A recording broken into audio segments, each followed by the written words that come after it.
Welcome back, everybody. Thank you for watching another video. Tonight we're going to be checking out this awesome first focal plane scope from Integrix. This is the Ix8.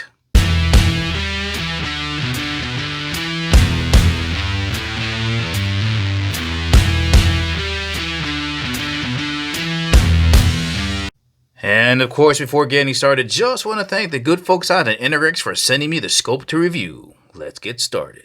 Now, I am fairly certain that a large majority of people out there have not heard of the company Integrix. They fall under the umbrella company of leapers, and more people might recognize them because of the company UTG. Now, I've always been a big UTG supporter since I started shooting because they've always had really good priced accessories for people that don't have a lot of money, or maybe they don't know how much money they want to invest into the actual sport itself. So back then, of course, because they were lower price items, they had a reputation of being, oh, you know, this is for the poor people and stuff is super cheap. But it's always been of really good quality. Now, about 45 years ago, they came out with their UTG Pro line, and that just elevated the company to a different level. And that's what this represents. This is the next evolution in the Leapers company. This is, I would call this a high premium scope. You're going to be able to find this on most websites for about $900. Let's have a closer look. Let's begin with a quick size reference here, just so you get a better idea for the overall size of this scope here. So here it is next to a large permanent marker. Now here is your typical 30mm tube scope here, and we can notice that the diameter of the scope is a lot larger, but yet still it's a little bit shorter in length. Here's the Ix8 with a 34mm tube, and here is a 30mm tube, so you can just see the difference in diameter between those two. Let's slide in a 12-inch ruler here and see what we get. So we got just about 11.5 inches overall length. Let's get you guys a size reference for your objective lens. Now it's 28mm. Here it is next to a US quarter. Let's have a look at your ocular eyepiece, and the first thing I want to point out is look how thin the rim around the eyepiece is. It's almost like looking at an OLED TV that doesn't have a frame around the television. When you're looking at your image through here, it's like the scope doesn't even exist. It's almost all picture and all image. All right, let's take a rough measurement of the diameter of this eyepiece back here. So from inside the rim, looks like we got just about, what do you guys think, like 37, 38mm? Yeah, somewhere around there. And just so you guys can have a size reference again, let's bring in that US quarter. Right, there it is next to that. I just want to give you guys another size reference for the massiveness of these turrets. So here's that US quarter. And just so we have something to compare that to, here is what I would believe is a standard size turret with that same quarter, quite a bit smaller. All right, let's get this scope on the scale so you know how much weight you're going to be putting on your rifle. And I have a set of 34mm rings here. That's not included with the scope, but just to give you an idea for how much weight you're going to be putting on there. Just about 1 pound, 15 ounces. Beefy. And just to give you guys a weight reference, in case you're wondering what 1 pound, 15 ounces feels like, well, if you got 16 AA batteries around the house and you throw in a full bottle of water, that'll pretty much get you there. And just so we got something to compare it against, here is a 30mm tube scope and its rings coming in at 1 pound, 7.2 ounces, quite a bit lighter.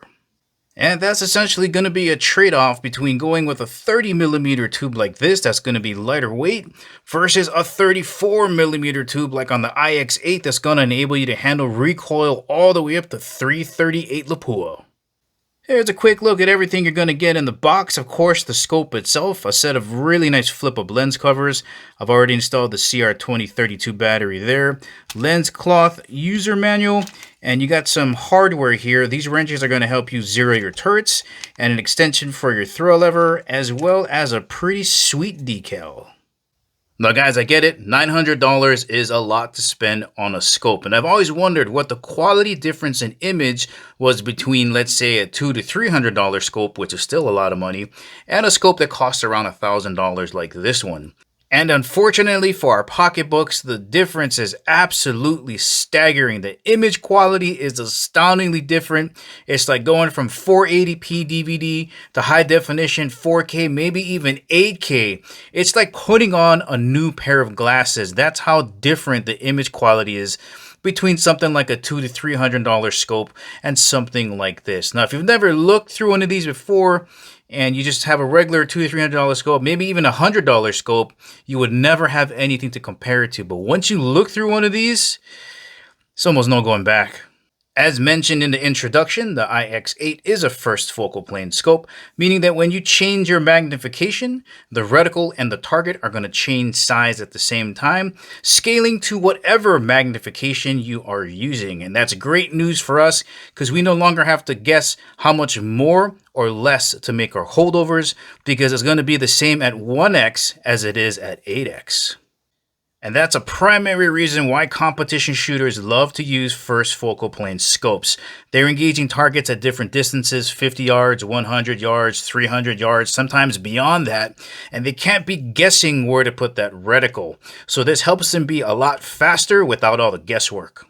This scope is entirely made of metal. There's no rubber here, not on the eyepiece diopter area, not on your throw lever, not on the turrets. It's 100% made of metal. Now, they don't tell us what type of metal, but I would assume it's some type of aluminum like 6061.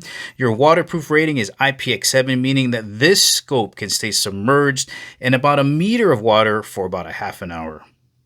Back over to the rear of the scope at your ocular lens, and I just want to show you just how smooth this diopter spins.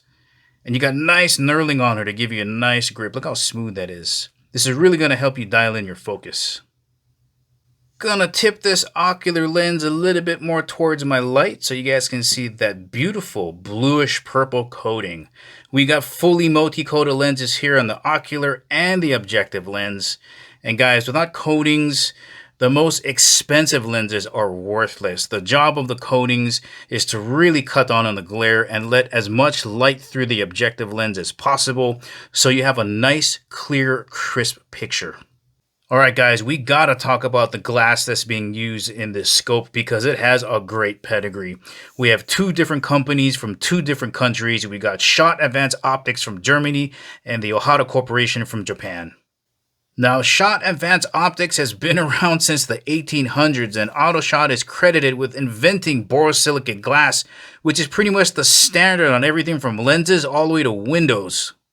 And then over in Japan, we got the Ohata Corporation that's making lenses for massive telescopes. When you combine both of these companies with this beautiful coating in here, your end result is a scope that lets in 92% light transmission. That is incredible. And you really do get a nice clear picture from edge to edge. Alright guys, hang on. I want to see if I can give you an example of just how much picture is in this eye box. Have a look at that right there. It's almost no scope, all image. It's like you're watching a movie. Let's have a closer look at your slide ring here. Again, this is a 1:8 magnification, low powered variable optic, and this rotates so smooth, guys.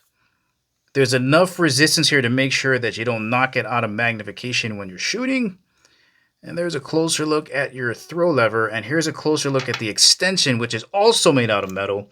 When you want to use it, if you need a little bit more leverage to get that ring around, you just slide that on and tighten it with the screw there. And you got a little bit more leverage here.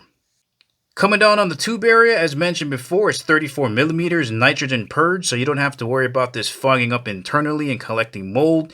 You can use it basically from -40 all the way up to 160 degrees Fahrenheit. Over on the left side of the scope, we have your battery compartment located right underneath this cap. That's where that CR2032 battery is going to go. Two different color illuminations, both red and green, with 10 different brightness settings. And this scope also features an auto shutoff function after 12 hours.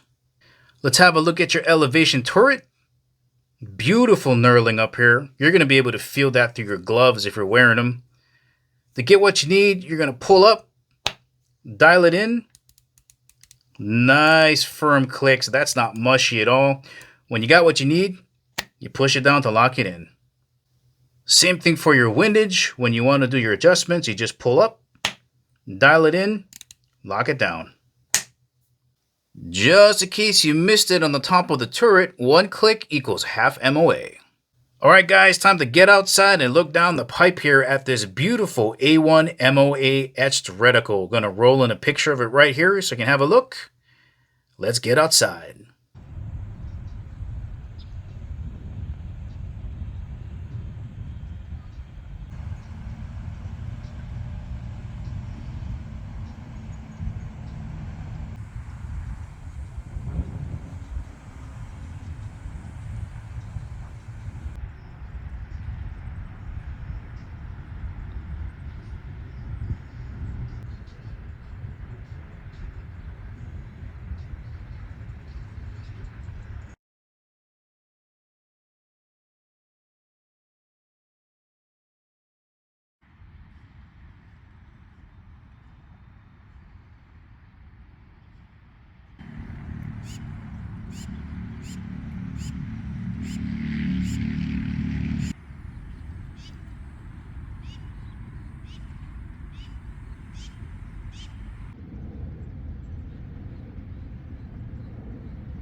Once again, guys, this has been the Ix8 from Integrix. It features a 34mm tube that can withstand recoil up to 338 Lapua, IPX7 waterproofing, and ridiculously great lenses that give you a really high clarity picture from edge to edge. If you're in the market for a high quality scope, this could be a great option for you.